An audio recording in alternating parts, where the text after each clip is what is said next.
Salam, hər vaxtınız xeyir olsun, əziz tamaşaçılar və dəyərli izləyicilərimiz. Bizimlə həmsöhbət verilişini izləyirsiniz.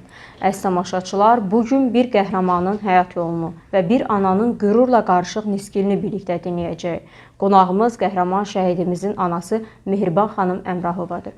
Xoş gəlmisiniz Mehriban xanım, xoş gördük sizi. Çox sağ olun, xoş gününüzə gəlim qızım. Xoş gördük siz. Mehriban xanım, ümumiyyətlə bildiyimiz kimi qəhrəman şəhidimiz, oğlunuz Murad həm ata, həm də qardaş olmağa söz vermişdi. Onun bu qədər məsuliyyətli və fədakar böyüməsində sizin tək başına verdiyiniz mübarizənin rolu nə dərəcədə idi? Bilirsiniz, çox vaxt qızım deyirlər ki, oğlan uşağı atadan hər şey öyrənir. Yox, mən bunu deyim ki, əgər ata yoxdursa, ana da atanı əvəz eləyə bilir. Atanın rolunu ana yerinə yetirə bilir. Murad 1 yaşından atasız böyüyüb, amma kişi kimi böyüyüb. Əsl bizim Azərbaycan kişisinə xas olan xüsusiyyətlərlə, xasiyyətlə böyüyüb. Bəli, bəli. Uşaq vaxtı dalaşıb da, yıxılıb da, durub da, nə bilim, məktəbdən, dərsdən qaçıb da, məktəbdən məni çağırıblar da. Yəni, oğlan xarakterində olub. Ailəcanlı olub, zəhmətkeş olub. Elə böyütmüşdüm ki, deyim sizə, evdə tək işləyən mən idim. Onlar balaca idi, körpə idi.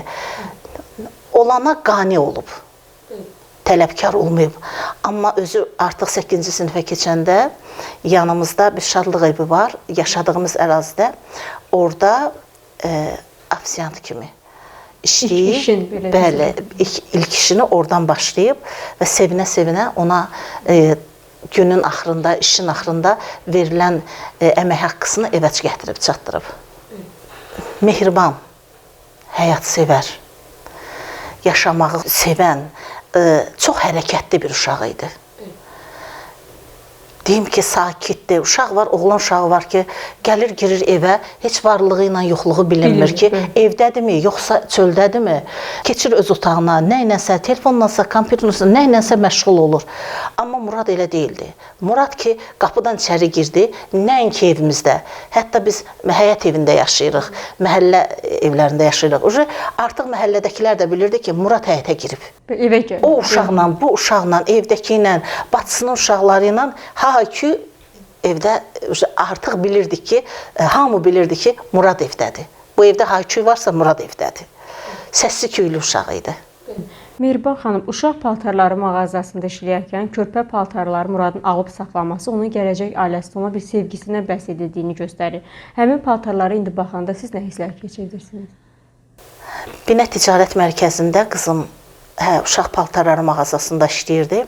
Hansı paltardan xoşu gəlirdi, xoşlanırdısa, ondan bir dəstə evə gətirirdi. Gələcək uşaqları üçün.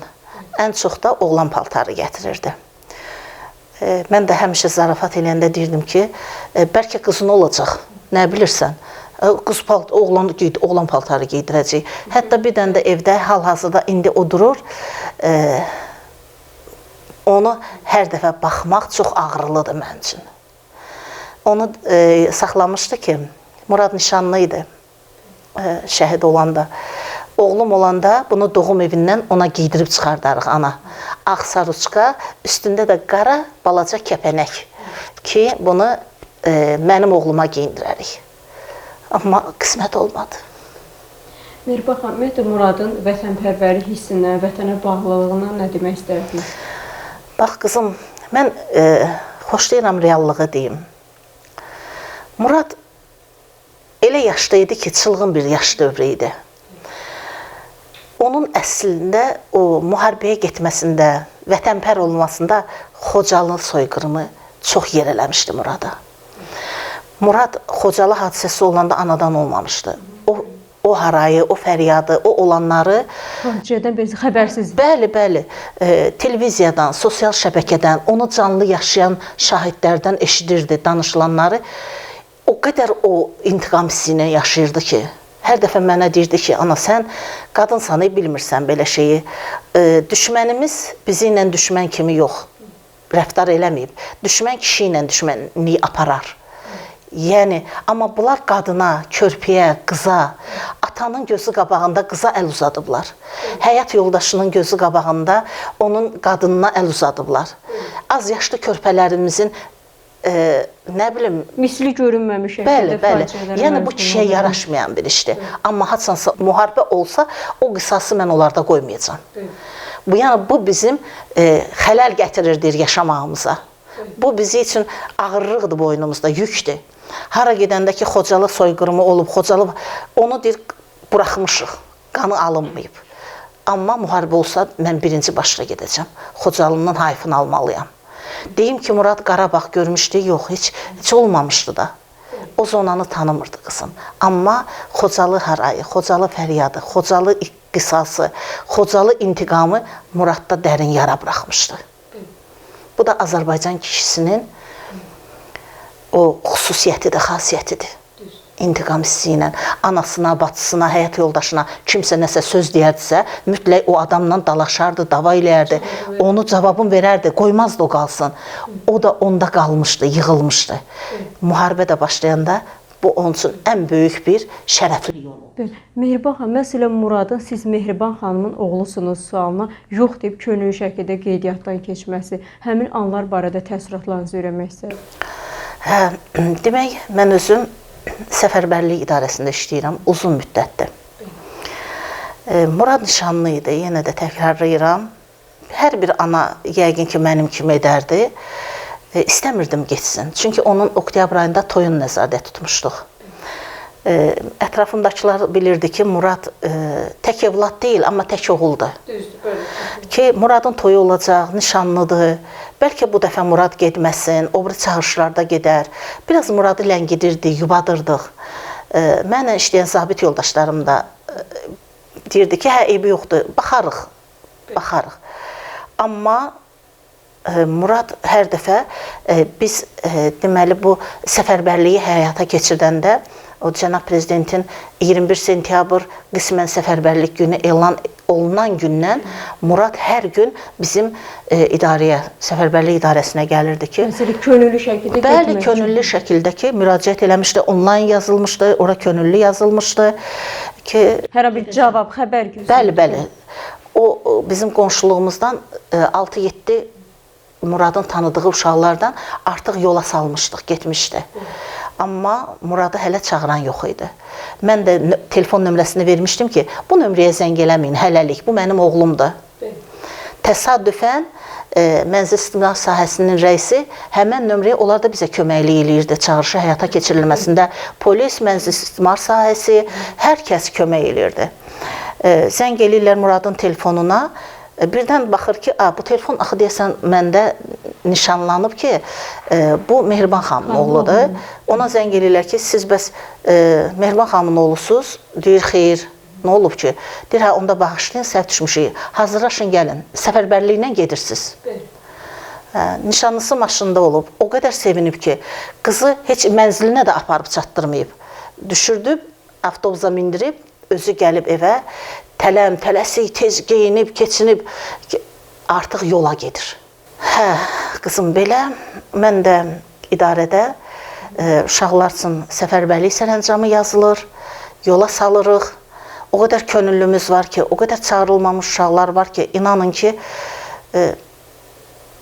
bizim uşaqlarımız qorxmadan, gözünü qırpmadan, böyük həvəslə, böyük şövqlə, məsələn, o qisası almaq üçün. O qisası almaq üçün, o vətən həsrəti, onlar onu çoxdan gözləyirdilər.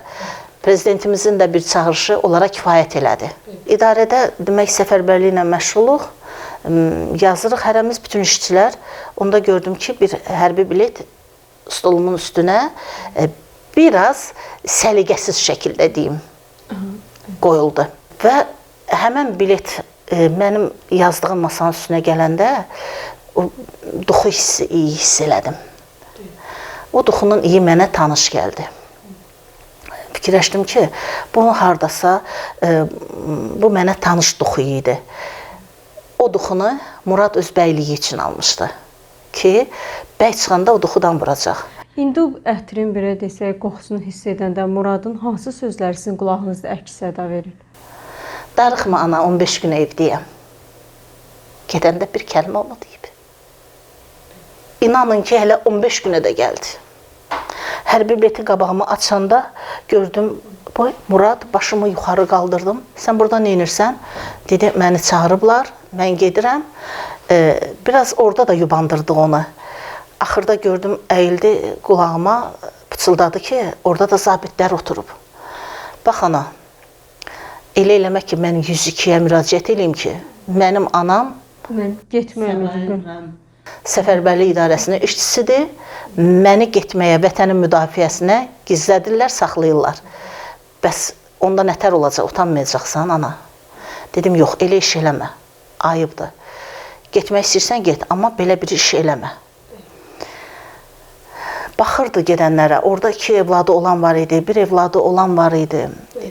Bax, bunlar gedib şəhid olsa, vicdan azabı çəkəcəksiniz. Başda saldım ki, oğlum, bu dövlətin qanunudur, qərarıdır. Vətən torpaqları azad olunmalıdır. O çağırışa sizlər getməlisiniz. İndi istəyirsən, amma belə bir addım atma. 102-yə zəng elib, mənim işlədiyim idarədə məni başqa cür sonra olar, utanaram. Onda yaxşı, mənim səfərbərlik sərəncamımı yaz, mən gedim. Elə də qızım, mən özüm yazdım. Muradın hərbi biletində səfərbərlik sərəncamını öz əli ilə yazan anayam ki, oğlumu müharibəyə yola salıram. Biz yola salanda nə danışdınız? Yola salanda biz yola salmanı 49 sayılı məktəbin həyətindən eləyirdik. Axırıncı avtobusda, axırıncı yerə mindi Murad. Getdim görüşməyə. Valideynlər orada yox idi. Valideynlər məktəbin çölündə idi. Mən oranın işçisiyəm deyənə mən içərdə idim. Gəldim ki, o çağıram ki, öpüşək, görüşək, vidalaşaq. Ki, Murad sağ salamat, mənə deyir ki, ana, avtobusa minmə. Dedim, niyə? Qoy gəlim minim, görüşək. Axı, heç mən sənə qucaqlamadım. Dedi, orada bilirsən nə qədər uşaq var, onların anası orada deyil axı. Dedim, nə olar, mən buradayım, onları da öpəcəm. Dedi, nə düşəcəksən avtobusdan, oradan bu başa öpə-öpə gələcəksən. Dedim, hamısı mənim balamdır, nə fərqi var ki, hə, öpərəm. Yaxşı da, bura yasla deyil axı, bağça deyil axı. Yaxşı da, arada mənə mehriban da deyirdi. Bəs də mehriban, belə bir şeylər eləmə. Yenə də minəndə avtobusa dedi, darıxma.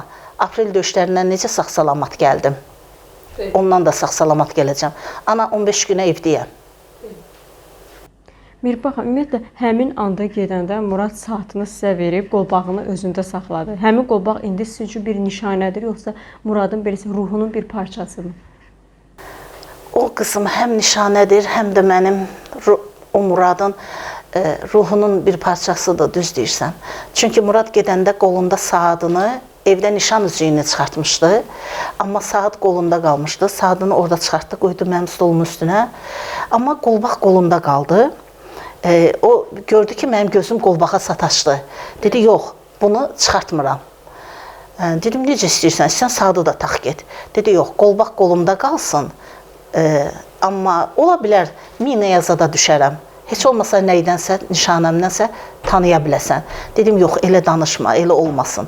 Mən səni göndərmirəm, ölüb gələsən. Belə danışma, Murad. İnşallah sağ-salamat qaydarsınız. O qolbağı da mənə verdilər, amma qan içində. Onu qan içində qəbul elədim.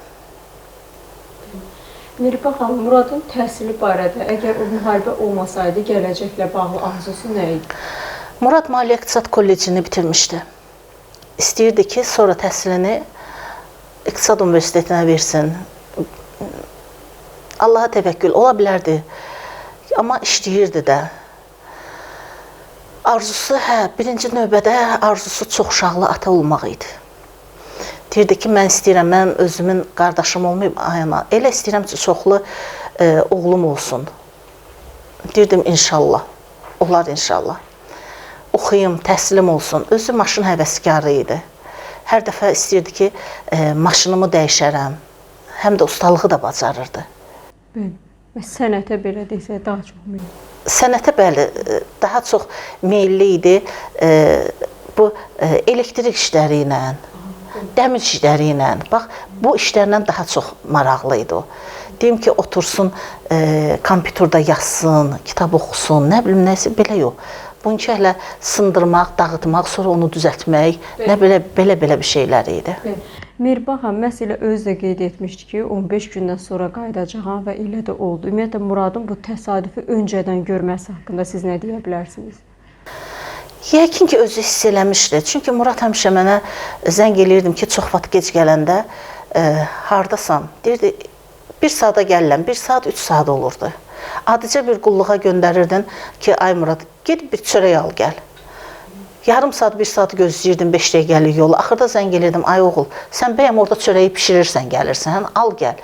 Yəni, həmişə saatda mənə belə deyək, yalan danışan Murad.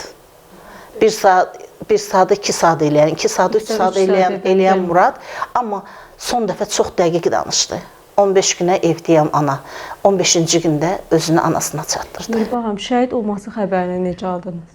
Şəhid olması xəbəri, qızım, demək, oktyabrın 10-unda, 2020-ci ildə oktyabrın 10-unda səhər saat 9-da telefonuma mesaj gəldi. Hər şey yaxşıdır, narahat olma ana. Amma öz nömrəsi deyildi. Başqa nömrədən. Mən sonra həmən nömrəyə qayıtdım, zəng elədim, gördüm cavab vermir, SMS yazdım, gördüm yox, çatmır, cavab yoxdur. Fikirləşdim ki, indi yəqin müharibədir də, vaxt tapar eləyər. Qonum-qonşu da hamı maraqlanırdı. Çünki Murad həyətdə bütün qonşuların, qohumların istəklisi idi, özünü istətmişdi. Hamı Muradla maraqlanırdı. Murad müharibəyə gedəndə qonşumdan əkiz qardaşların bir tayı ilə getmişdi. Tağıyev Əli ilə eyni gündə getmişdi. Əlinin anası bizim yaşadığımız məhəllədə dükanda işləyirdi. Onun qarşısından hər gün mən keçib işə gedəndə maraqlanırdım.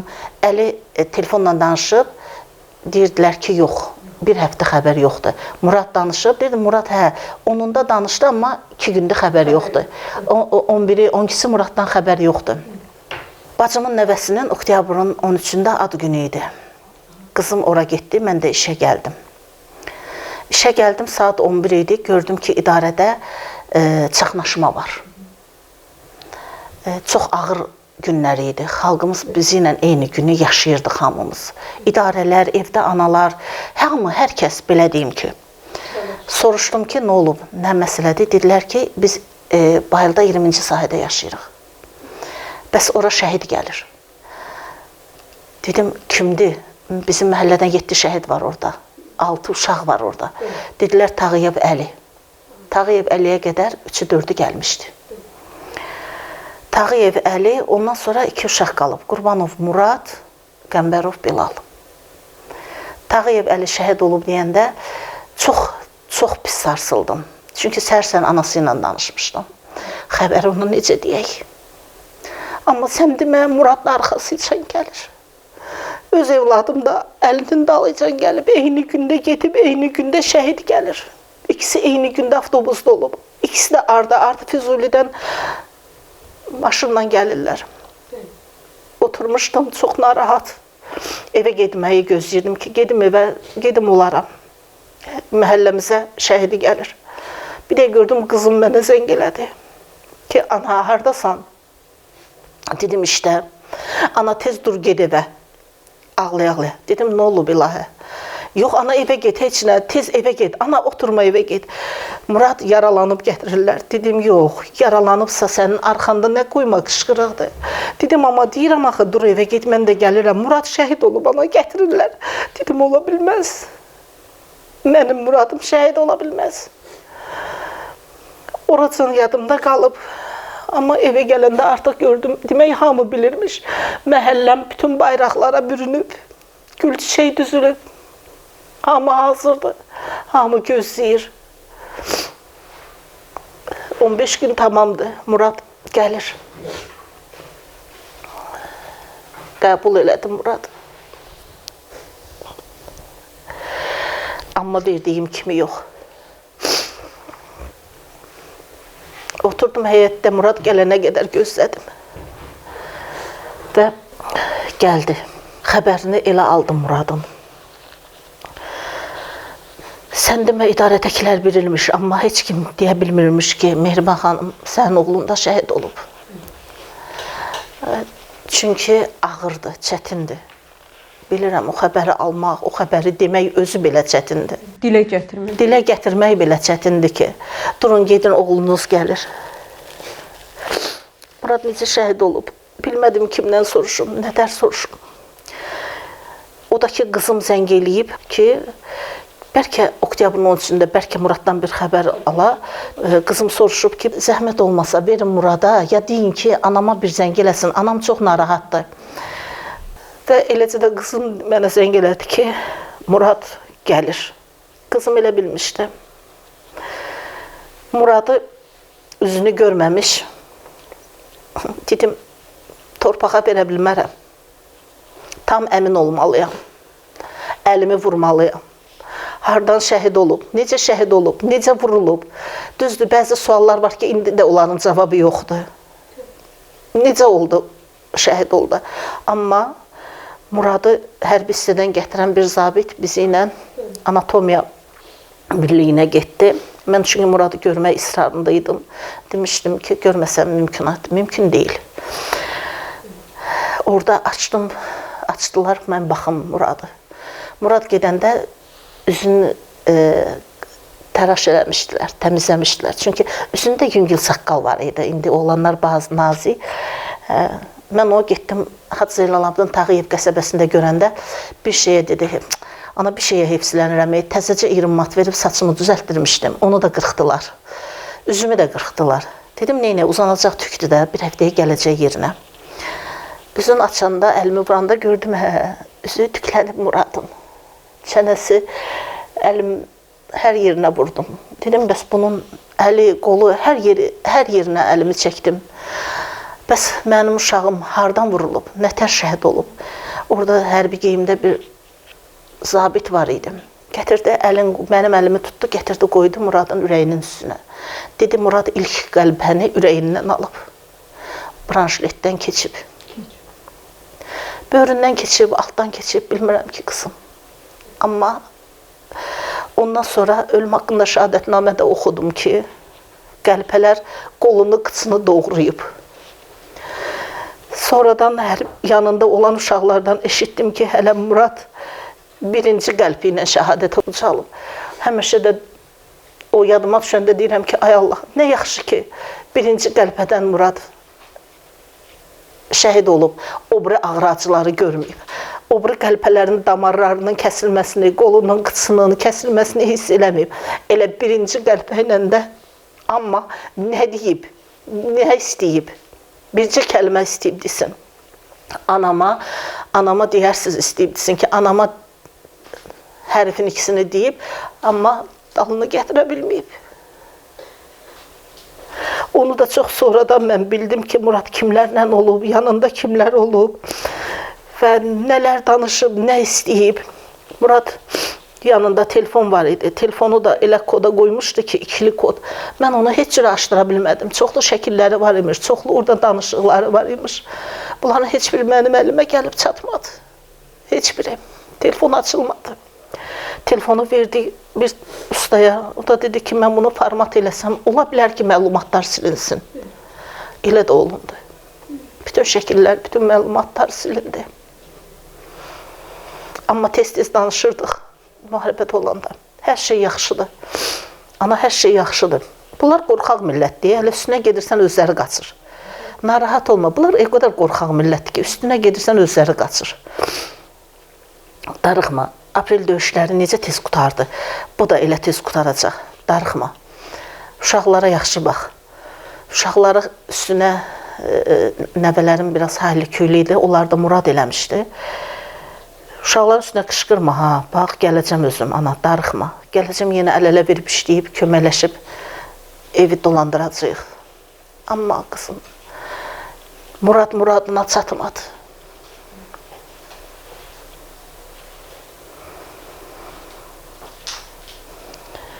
Mehriban xanım, sizin üçün məni Çinində son mənzilə aparmadı demək çox çətindir. Amma minlərlə gənc bu gün məhz Muradı özünə nümunə seçir. Bu sevgi sizin yaranıza az da olsa bir məlhəm edirmi? Hər bir ana evlad qarşısında, evlad Çinində son mənzilə gedər. Murad vətən borcunu yerinə yetirdi. Hərbi xidmətə getdi, xidməti aprel döyüşlərinə təsadüf elədi, iştirak elədi, vətən müharibəsində iştirak elədi, amma ana borcunu verə bilmədi. anasını çiynində son mənzilə ötürə bilmədi. Anasını xalqa tapşırdı. Xalqın oğlanlarına tapşırdı. Amma bugün qızım, bugün Muradla fəxr edirəm, ana kimi, həqiqətən. Bütün şəhidlərimizlə, onu deyim ki, elə ana olaraq bütün şəhidlər bizim balamızdır. Bugün Murad öz çırağını söndürsə də, amma Qarabağda çıraqlar yandı. Məcburi köçkünlərimiz evlərinə, eşiklərinə qayıtdılar, ocaqların yandırdılar, qazanların qaynatdılar, evlərində işıqları yandı. O, bizim şəhid balalarımızın öz işıqlarının sönməsinin hesabına oldu. Əgər bir işıq, bir çıraq söndüsə, minlərlə çıraq yandı. Bugün Qarabağda universitet var, orada təhsil alan tələbələr var. Bu, bizim şəhidlərimizin, qazilərimizin sayəsindədir. Düzdür, onun da başında duran sərkərdə siyasətçil oldu, ağıllı oldu. O, evin atası deyir, müdrik olanda, evlatlarda da müdriklük olur. Elə başlı-başına bıraxım, sən get, bunu vuru, yox, elə yox. Gec oldu, güc oldu. Qazilərimiz oldu. Sərkərdələr, biz onlara sərkərdə deyək. Necə əvvəl Cavidan, Babək sərkərdələrimiz idi. Bugün də bizim yenə də orada güclü sərkərdələrimiz oldu. Mirbağ xanım, dövlətimizin şəhid ailələrinə o cümlədən sizə göstərdiyi diqqət və qayğını necə hiss edirsiniz? Mən nə birinci deyiləm qızım, nə axırıncı deyiləm. Allah təki bundan sonra müharibə qismət eləməsin ölkəmizə. Çox gözəl. Düzdür, onlar heç biri Muradın yerin verə bilməz və onu bir günlük mənə qaytara bilməz. Bir günlük nədir? Bir saniyəlik qaytara bilməz. Amma dövlətimiz bu günləri şəhid ailələri bərabər mən də içində olmaqla bizi evlə təmin ediblər. Yeni tikili binalarda hər şəraiti olan evlərlə təmin olunmuşuq. Dövlət bizə imtiyaz verib, şəhid ailələrinə. Dövlət şəhid uşaqları üçün məktəblərin, təhsil ocaqlarının qapısını açıb. Hətta şəhid bacılarına, şəhid qardaşlarına, şəhid analarına. Bundan başqa nə olmalıdır, ay qızım? Allah bundan sonra müharibə qismət eləməsin. Allah bundan sonra heç bir anaya evlad acısı göstərməsin. Ağır oldu, çətin oldu 2020-ci ildə. Atalar evladını özəli ilə torpağa verdi, üstünü örtdü, vətən sağ olsun dedi. Analar evladını gülə-gülə yola saldı, amma mənim kimi danışmayan, cansız bədənini qucaqladı, öpdü. Şəhid yoldaşları, arzuları, ümidləri gözündə qaldı.